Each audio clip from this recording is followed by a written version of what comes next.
So guys, for the first step, you're going to head with search and type in lusrmgr.msc. Click on it, and now this will come up. And now once you're on this, on the left hand side, you're going to click on users. And now you want to find the user account that you can't switch to. You want to right click on it, and then click on properties. Make sure that you have account is disabled, unchecked. You want to uncheck account is disabled like you see on my screen right now, and then click on OK.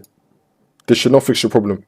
If that's still not working, then for the second method, you're going to head over with search and type in registry editor. Click on it, and then click on yes.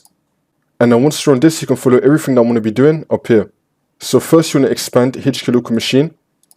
Now you want to expand software. Now you want to expand Microsoft. And now we're going to expand Windows. I'm going to make this a bit bigger. So now we're going to scroll down and expand Windows.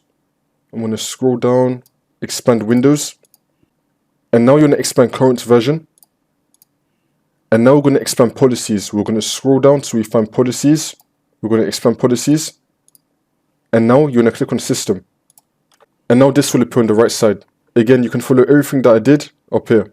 Now once you're on this, you want to find hide fast user switching. If you don't have it, then you want to right click and then click on new and then click on DY 32-bit value. You want to call this hide fast user switching and then click on enter. Now once you have this, you want to double click on it. Make sure that in this box right here, you have the number 0. So make sure under value data, you have 0 and then click on OK. And now you just want to restore your computer, and then this should not fix your problem.